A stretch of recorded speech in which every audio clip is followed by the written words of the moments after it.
السلام عليكم، كنتمنى ان شاء الله تكونوا بخير وعلى خير، ومرحبا بكم معايا في فيديو جديد وفصفه جديده.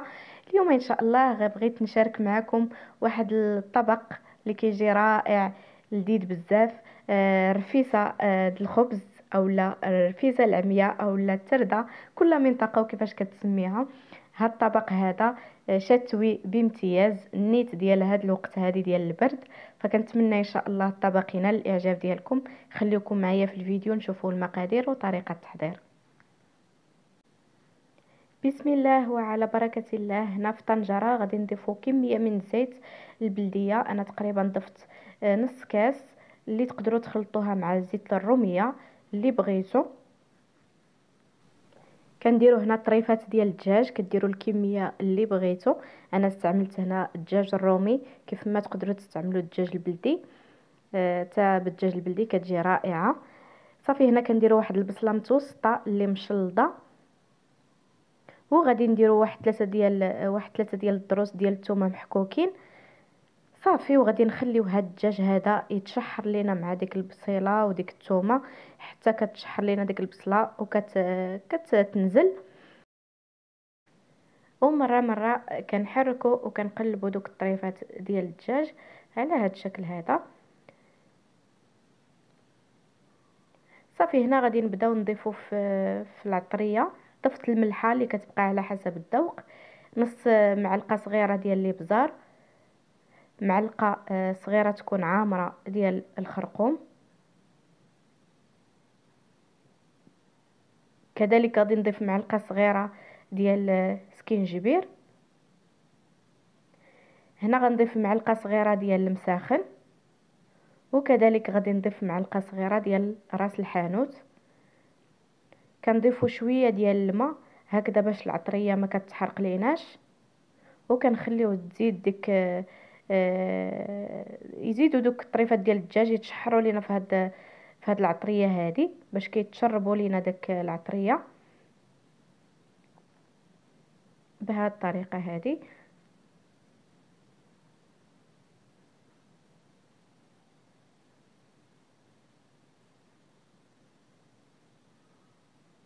صافي، هنا غادي نضيف واحد جوج بصلات يكونوا متوسطين، اللي قطعتهم هكاش على هاد الطريقه هذه، على هاد الشكل هذا. وغادي نزيدو كذلك شويه د العدس وشويه د الفول. عندي هنا شويه شويه. العدس كنت رطبته في الماء، وكذلك بالنسبه للفول حتى هو كنت رطبته في الماء. كنضيفوهم. فبالنسبه للعدس والفول صراحه كيعطيو واحد المذاق زوين في هاد الاكله هذه، كيجيو رائعين. هنا غادي نضيفوا الحلبه حتى هي رقدتها في الماء باش هكا ما كتجيناش مجهده بزاف. كنرقدها في الماء تقريبا واحد نص ساعه د المكانه. عندي تما معلقه كبيره ديال الحلبه، وكنضيفوها حتى هي. صافي، كنخلطوا هاد المكونات مزيان هكذا.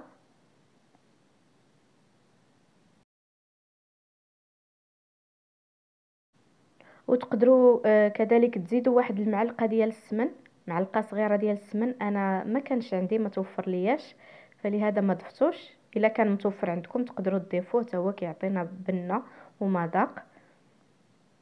صافي، هنا غادي نضيف واحد الربيطه ديال الربيع فيها قزبور ومعدنوس، وغادي نضيف واحد رويز ديال الثومه. راه كنت حيدت منه دوك ثلاثه ديال الفصوص اللي حكيتهم.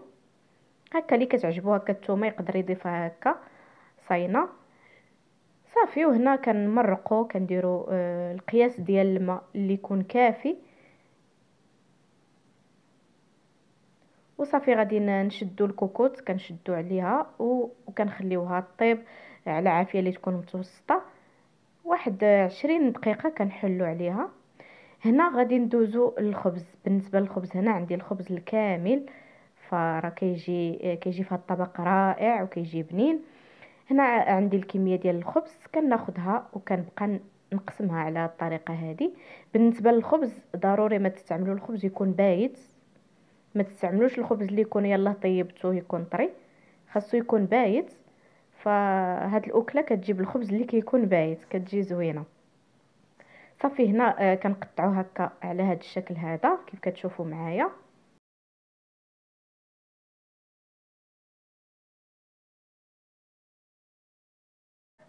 وهنا بالنسبه للخبز تقدروا تخليوه بحال هكا اولا تقدروا ديروا بحالي.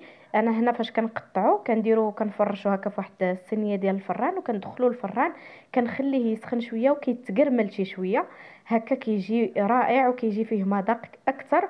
وفاش كنسقيوه بالمرقه كيجي زوين بزاف. فكنتمنى الا جربتوا هذا الطبق هذا تجربوه بهذه الطريقه اللي درت انا، اكيد غادي تعجبكم. صافي هنا بعد ما حليت على الكوكوط ديالي كيف كتشوفوا. هنا بالنسبه للدجاج كيف شفتوا معايا انا راه استعملت هنا الدجاج الرومي، هو دغيا كيطيب ما كياخذش وقت في الطياب. فهنا انا غادي نحيدو، حيت شفت الدجاج لقيته طاب. وبالنسبه للفول لقيته مازال خاصو شويه ديال الطياب. هنا كنحيد الدجاج كنحطو في شي طبيصيل، وهنا كنخلي هاد الفول يزيد مازال شويه يطيب. فهنا دقت لقيت المرقه ناقصها شويه ديال الملحه، زدت لها شويه ديال الملحه، وزدت شويه ديال زيت البلديه، وزدت كذلك شويه ديال الماء. صافي وغنردها فوق البوطه تزيد شويه طيب. صافي هنا راه كنت طفيت على الكوكوط. صافي قلبت هكا الفول لقيته طاب. صافي هنا غندوزو للتقديم كيف كتشوفوا معايا. المريقه كتجينا خاسره، هانتوما كتشوفوا كتجي خاسره وكتجي بنينه.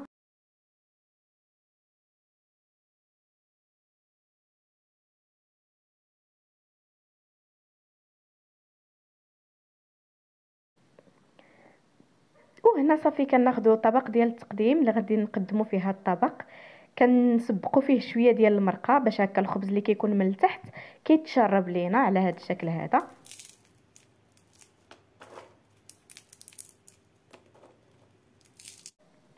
وهنا راه خليتكم تسمعوا معايا ديك التقرميله اللي كتجي في الخبز، راه بديك الطريقه كيجي رائع وكيجي بنين. صافي كنحطو هكا الكميه اللي بغينا في الطبق ديال التقديم على هذا الشكل هذا. وصافي هنا كنبقاو هكا كنسقيو بالمرقه، كنسقيو مزيان كاع الجوانب باش هكذا الخبز كامل توصلوا حقه من المرقه ويتشرب لينا على هاد الطريقه هذه. صافي هنا كنبقاو كنحطو هكا في الطريفات ديال الدجاج اللي عندنا. فملاحظه بالنسبه للدجاج راه كنا حيدناه من قبل من المرقه، ولكن فاش قربت انني نقدم هذا الطبق اكيد سخنت المرقه ورديت الدجاج في الطنجره باش هكا يسخن كملاحظه. وصافي صافي كنحطوا الطريفات ديال الدجاج بهذه الطريقه، وكنجيب واحد الصفاي اللي كيكون على هذا الشكل هذا. كنهزو ديك البصيله وداك العدس والفول وتا الحلبه حتى هي كنهزو كنصفيو من ديك المرقه وكنحطو على هذا الشكل. المهم كنحطو بطريقه عاديه على هذا الشكل هذا.